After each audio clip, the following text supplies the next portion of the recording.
Hi everyone, we are Team Bala. I'm Barney Bala. Nico Bala. And also yung husband ko, si John Bala, who is seafarer currently on board. And just want to share with you our testimony. We are glad that we are invited to share our testimony. Well, nag-start kami with New Life Southwoods. Doon pa sa cinema, we attended siguro twice before the pandemic. And then, nung dito sa New Life Southwoods na meron na, nag-open na, we started here April 2022. So it's more than 3 years na. And right now, I'm part of the worship team and follow-up team. Part din kami ng batch 3 ng Love and Marriage. And also, I'm a graduate of School of Discipleship. Yun, ang dami nang nangyari.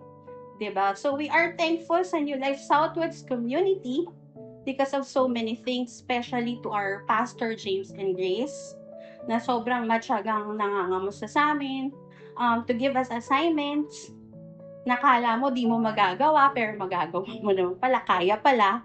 So we've been really praying to God na bigyan kami ng local church. Saan magagamit kami, makakapag-serve kami. And for the longest time na nawala ako sa ministry, I'm glad na I was able to join again the worship team this time. Nung nagpunta kami dito sa New Life.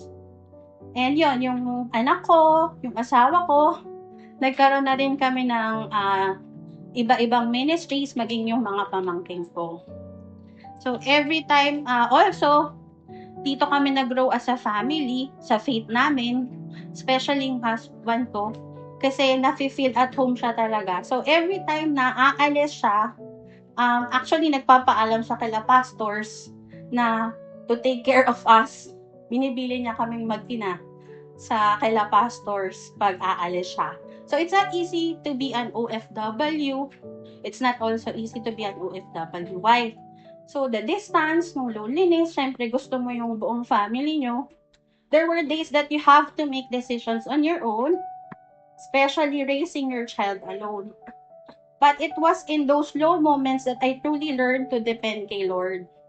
So God reminded us through His Word and through the church that He is always with us, even when our loved ones are far away. So in Philippians 4:6-7 became real to me that do not be anxious about anything, but in everything by prayer and supplication with thanksgiving, let your requests be made known to God. So that peace that surpasses all understanding carried me through the night and days. I also learned the importance of trusting God with my husband's safety and faith. I prayed for him constantly and learned to surrender our marriage to God. So trusting that He would protect and provide for our family. Even we're oceans apart. So serving in the church has been a great help. So it keeps me focused, gives me purpose, and allows me to grow spiritually. So I found that when I poured my energy into ministry, whether in worship or other tasks in the church, or simply encouraging others to attend church, I was not only helping others, but it gives joy sa puso ko. So nakakasaya ng pakiramdam. So God is faithful despite the distance.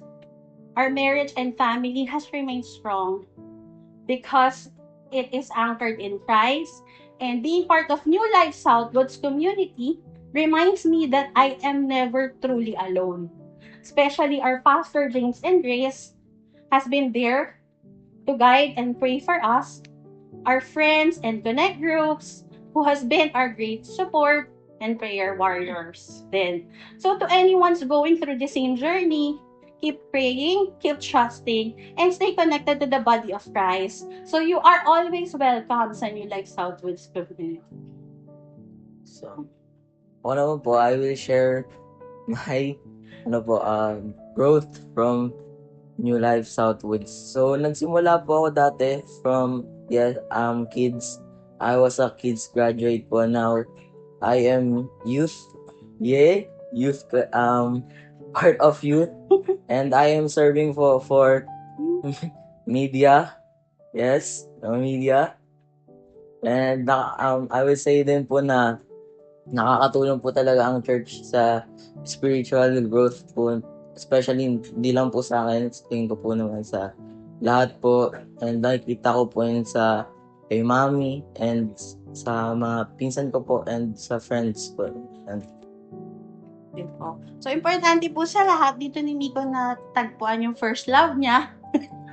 Si Lord. si Lord, Si Lord. So, glory to God. Happy 6th anniversary, New Life Southwoods. We love you.